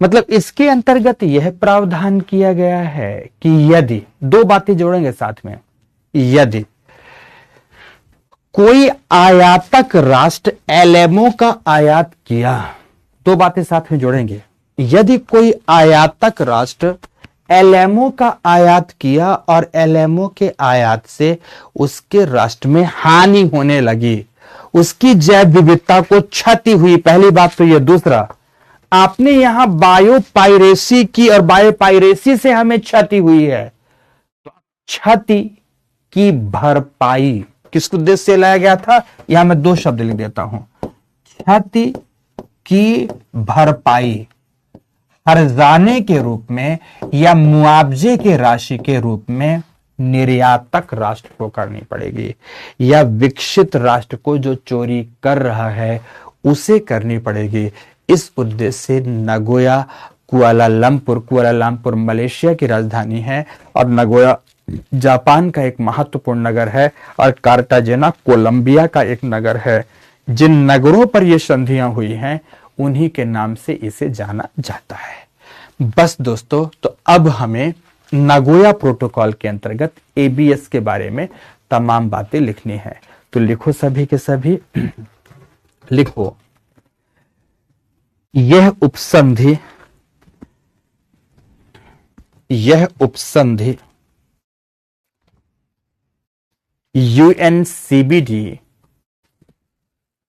यूएनसीबीडी के 10वें महासम्मेलन, यूएनसीबीडी के 10वें महासम्मेलन वर्ष 2010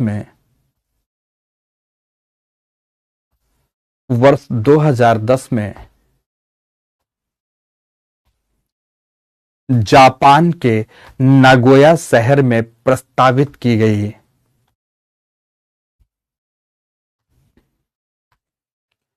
जापान के नागोया शहर में प्रस्तावित की गई,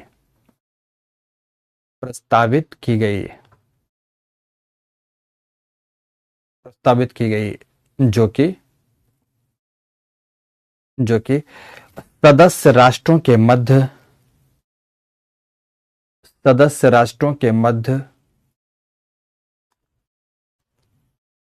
वर्ष 2014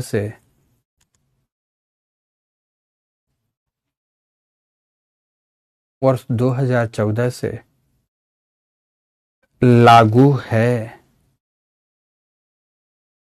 लागू है। पूर्ण विराम लगाकर इसका संबंध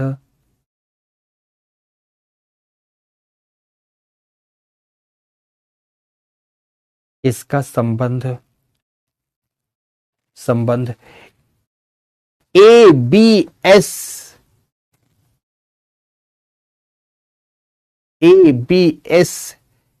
से उठे विवादों के मसलों, एबीएस से उठे विवादों के मसलों के न्यायोचित समाधान से है। न्यायोचित समाधान से है। पूर्ण विराम।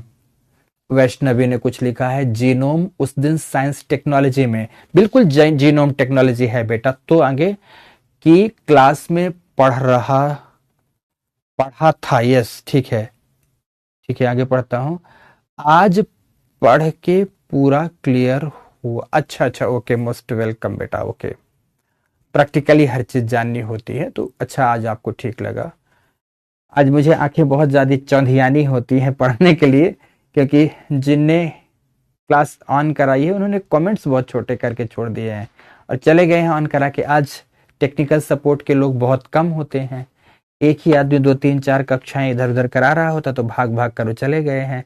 अब आज मुझे कमेंट्स पढ़ने में सफर करना पड़ता है। प्रभा बघेल, सर आप ज्योग्राफी और एनवायरनमेंट के हीरो हो। हीरो नहीं, शिक्षक हूं बेटा। हीरो तो ईश्वर है, जिसने भूगोल और पर्यावरण का रचना की है, जिसने इस सृष्टि का विधान किया है, सृष्टि के कण कण में योजना भरी है। हीरो तो असली वो है। हम सब क्या है? कुछ नहीं है। हम सब तो एक सूक्ष्म कण से भी छोटे एक ऐसे संयोग या योग मात्र हैं जो कि उसकी रचना का, उसकी सृष्टि के विधान का आपको ज्ञान कराते हैं मोटे मोटे तौर पर। बस इतना ही है बेटा प्रभा।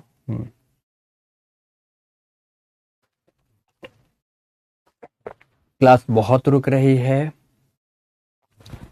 अच्छा, इसका समाधान मैं क्या करूं? करंट को अपडेट करने के लिए क्या कोई वेबसाइट है क्या? सारी दुनिया की सारी वेबसाइट से राहुल, जिनको जिनको फॉलो कर सकते हो कर लो। प्रियंका मोस्ट वेलकम बेटा। लक्ष्मी ओके। शिवम पॉसिबल नहीं है।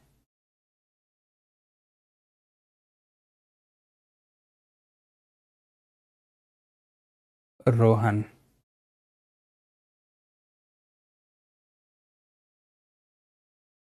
Okay. Priyanka okay. Okay Khushboo Kuku ठीक है। मसलो मतलब मामला, मसलो मतलब मसाला मत समझ लेना शिवम। शिवम प्रजापति उसे चना मसाला, चनाचोर गरम मसाला, ये सब मत, गरम मसाला ये मत समझ लेना। मसलो मतलब, समझ गए, मामलो। ठीक है।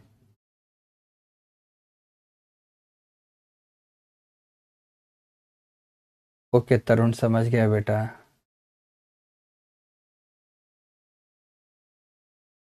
ठीक है प्रियंका समझा बेटा।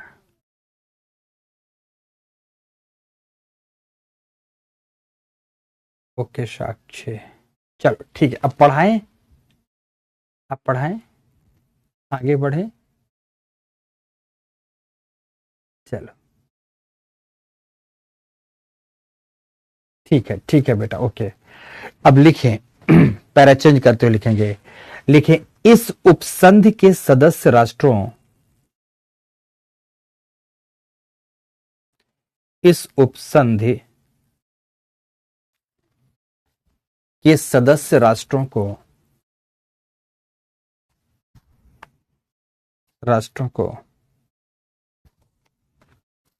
वर्ष 2020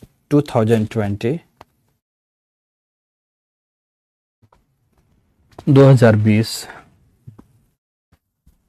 तक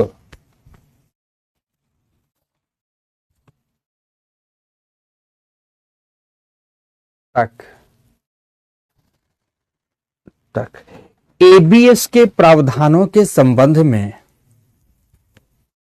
एबीएस के प्रावधानों के संबंध में संबंध में न्यूनतम मापदंड प्रावधानों के संदर्भ में न्यूनतम मापदंड तय करने थे अथवा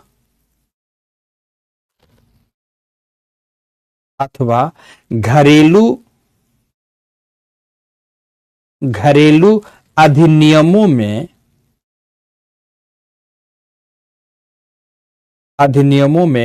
उन मानदंडों को शामिल करना था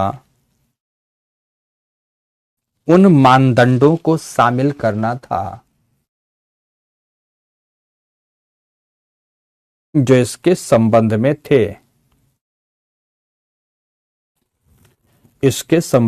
थे। पूर्ण विराम। पैरा चेंज करें, लिखें जिन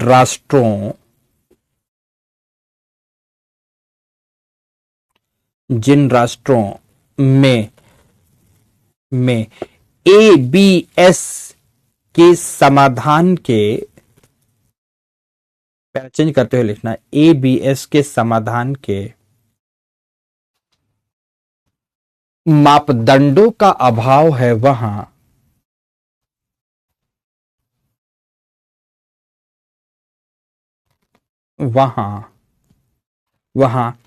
विकसित राष्ट्र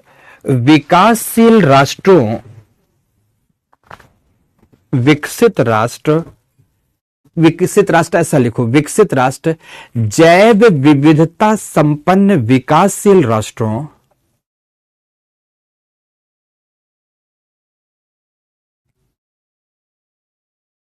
विविधता संपन्न विकासशील राष्ट्रों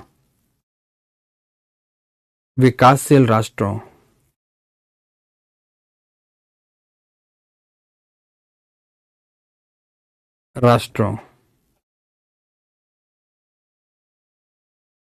की जैव विविधता का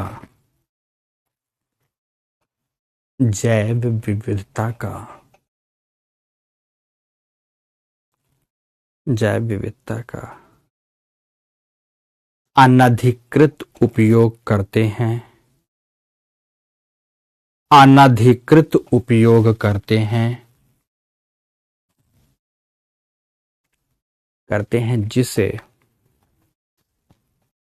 जिसे बायोपायरेसी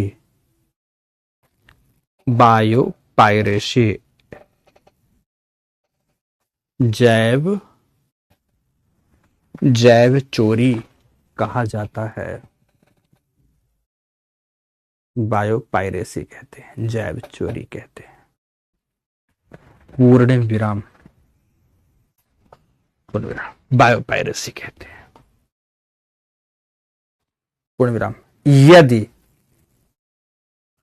यदि आधिकारिक अनुमति के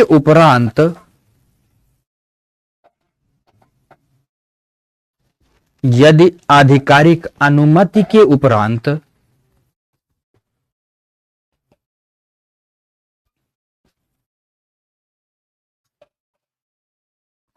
जैव विविधता संसाधनों का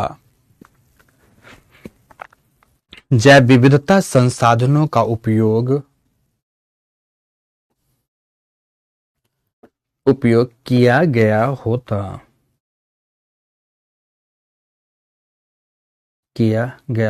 तो इसे बायो प्रोस्पेक्टिंग कहा जाता है। सब लिख दिया हमने यहां पर, बायो प्रोस्पेक्टिंग कहा जाता है।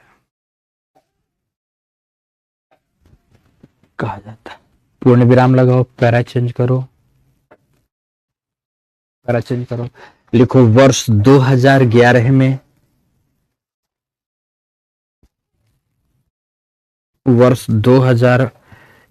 में कार्टाजेना प्रोटोकॉल के अंतर्गत, नगोया प्रोटोकॉल नहीं, कार्टाजेना, क्योंकि एलएमओ की बात करनी। कार्टाजेना प्रोटोकॉल के अंतर्गत एक पूरक उपसंधि प्रस्तावित की गई।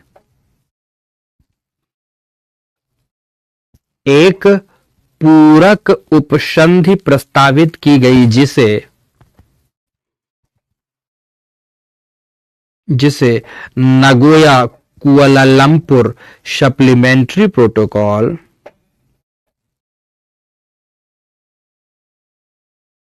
जिसे नगोया कुआलालंपुर सप्लीमेंट्री प्रोटोकॉल कहा जाता है।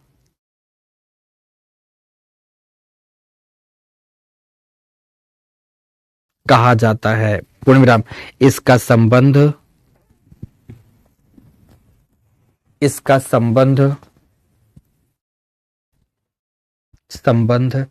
कार्टाजेना प्रोटोकॉल के प्रावधानों के अंतर्गत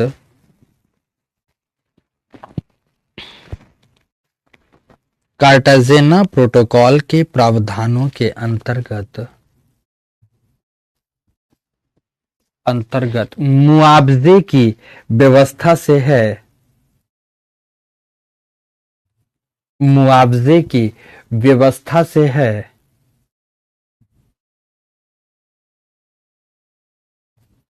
व्यवस्था से है पूर्ण विराम। यह तब लागू होगा जब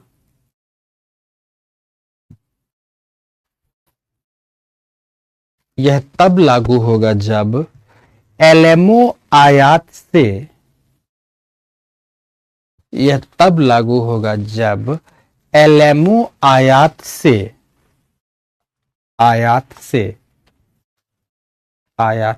स्थानीय जैव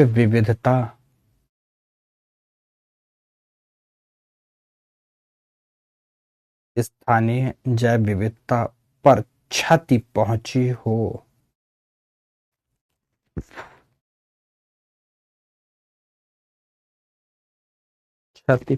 हो। पूर्ण विराम।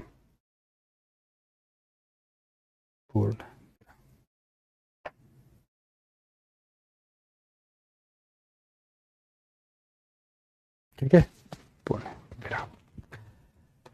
तो नेक्स्ट हेडिंग देंगे।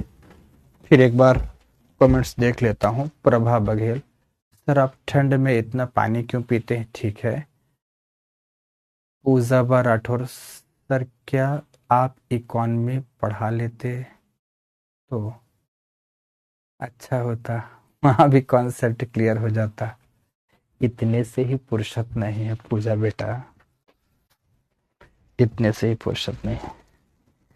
अन्यथा मेरे जीवन में भूगोल के बाद सबसे पसंदीदा सब्जेक्ट मेरा साइंस टेक्नोलॉजी और उसके बाद इकोनॉमी ही है। साइंस टेक्नोलॉजी फिर उसके बाद इकोनॉमी।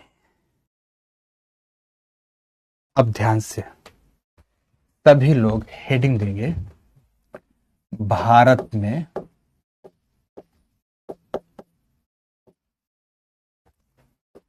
जैव विविधता संरक्षण के प्रयास। भारत में जैव विविधता संरक्षण के प्रयास। प्रेम गुप्ता ने पूछा है भारत किन चीजों का आयात करता है? तुम्हारा ही देखो आयात किया गया है। प्रेम, तुम्हें ऐसा नहीं लगता कि तुम्हारा ही आयात भारत ने किया है बेटा?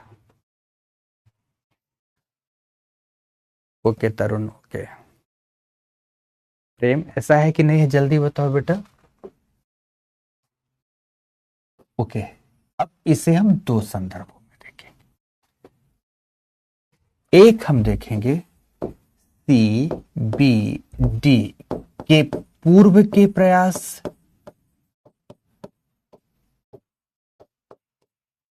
तो एक देखेंगे हम सी बी डी के पश्चात के प्रयास।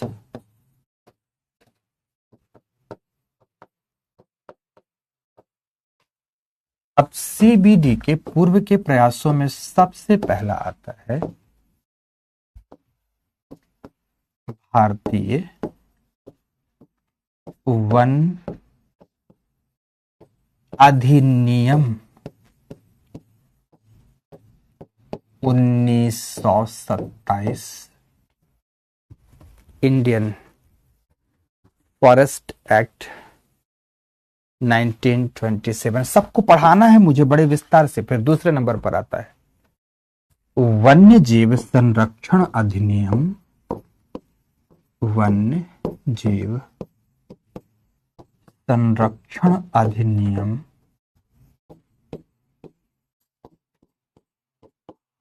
1972। फिर वन संरक्षण अधिनियम 1980। फिर भारतीय वन नीति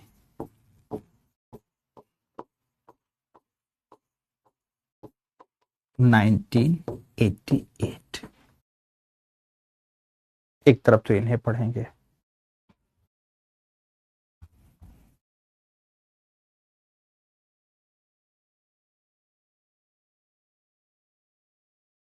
एक तरफ तो इन्हें पढ़ेंगे, और इन्हीं के साथ चीजों में से एक चीज को जोड़ेंगे। अनिल शाक्य, ओके बेटा, मोस्ट वेलकम।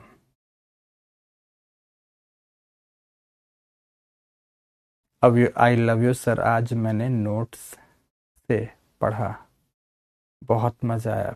पहली बार आपके नोट से, बुक से भी अच्छा आपके नोट से। ओके बेटा, okay. Anil Shakya, most welcome बेटा। बिल्कुल ऐसे ही लिखना, फ्लो चार्ट बनाना है। अश्मिना खातून बेटा, ऐसा ही एकदम फ्लो चार्ट बनाना है। तो एक और इसमें आता है संयुक्त वन प्रबंधन, संयुक्त वन प्रबंधन, ये 1989 में। एक तरफ तो हम ये पढ़ेंगे,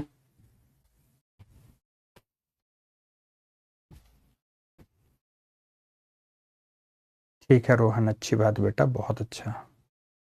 तो दूसरे तरफ यहां देखो आप, सीबीडी के पश्चात यहां क्या हुआ, सबसे पहला तो जैव विविधता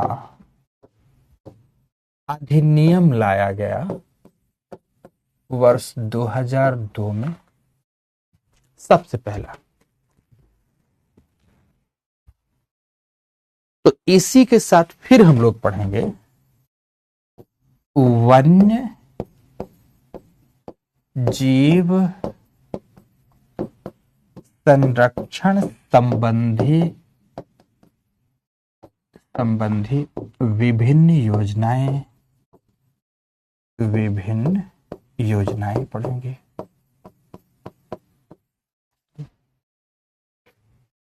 काम खत्म, ढेर सारी योजना, जैसे Project Tiger, Project Lion, Project Crocodile, Project Turtle, Project Snow Leopard. Project Snow Leopard तो बहुत बाद में आता है।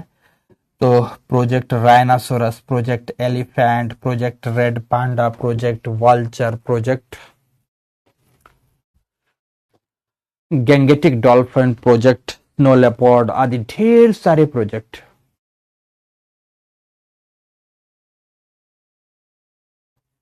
ढेर सारे प्रोजेक्ट्स दोस्तों हम लोग क्रम से इसमें पढ़ेंगे, तब जाकर हमारी ये बात पूरी होगी। तो इसमें बहुत ज्यादा टाइम नहीं लगना है। जो कल की हमारी कक्षा होगी, इन सब के संदर्भ में देखो, कल की क्लास के लिए आज से ही आपको तैयार होना होगा। कल की पूरी कक्षा फैक्ट्स पर है।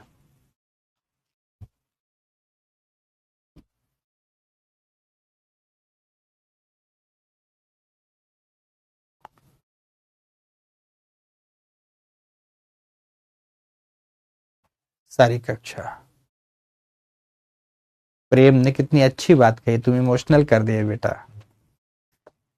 प्रेम ने एक बात मैंने कहा ना कि एलियन एलएमओ कहां से कितना आया, किसका आयात किया गया, किसका आयात किया गया। तो मैंने कहा, तो प्रेम ने एक बहुत गजब का जवाब दिया, और तुम्हें धन्यवाद बेटा, सच में दिल से इमोशनल कर दिया तुमने। सर अपनी जरूरतें कम करके फीस देनी पड़ी है। तो पूछने में किसी प्रकार का शर्म नहीं करता, इसलिए समझ में नहीं आया तो पूछ लेता हूं। पूछा करो बेटा, पक्का पूछना। मैं इमोशनल हो गया तुम्हारी मैसेज को देखकर। तो एलएमओ के रूप में हमने आयात किसका किया है? बहुत सारी चीजों का। जैसे बीटी कॉटन मैंने उदाहरण दिया, BT brinjal, BT corn, BT lady finger आदि का, इनका किया हमने। गेहूं के कुछ बीज आदि हमने आयात किया कि नहीं किया? और इन सब चीजों का हमने आयात किया है।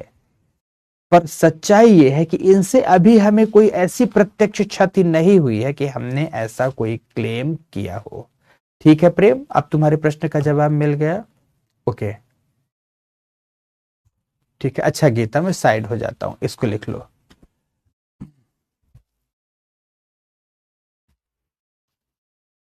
साइड में है, लिख लो सभी, पहले पूरी बातें।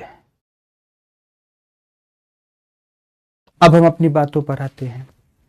कल की क्लास में ये सारे के सारे जब अधिनियम, नीति आदि, प्रबंधन आदि की बात करेंगे तो फैक्ट्स आएगा, और जब फैक्ट्स आएगा तो आपको लिखना पड़ेगा कि नहीं लिखना पड़ेगा? तो इसमें फिर अंतिम में हम पढ़ेंगे, अंतिम में वन अधिकार अधिनियम। क्या पढ़ेंगे? वन अधिकार अधिनियम, अधिकार अधिनियम पढ़ेंगे दोस्तों। वर्ष 2006 में आया। लास्ट में फिर ये पढ़ेंगे हम लोग, लास्ट में पढ़ेंगे। मतलब आज से, कल से लेकर परसों तक मुश्किल से 2 दिन की कक्षाओं का टॉपिक है हमारे पास जैव विविधता का। जैव विविधता के बाद फिर हम लोग इन्वायरमेंट वाले सेक्शन में इंटर कर जाएंगे। फिर हम लोग इन्वायरमेंट की क्लास लेंगे। ठीक है ना? बढ़िया से।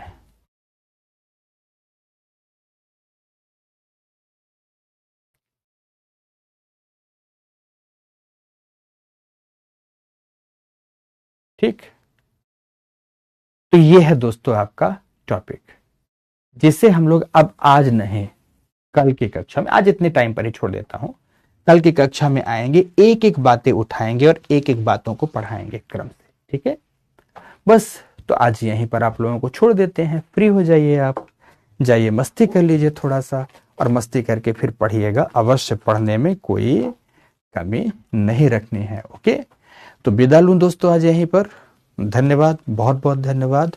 देखो, जो सीबीडी के बारे में जो पढ़ाया है ना, उसको रिवीजन कर डालिएगा, थोड़ा महत्वपूर्ण होगा आपके लिए। ठीक है ना? धन्यवाद दोस्तों, बहुत बहुत धन्यवाद।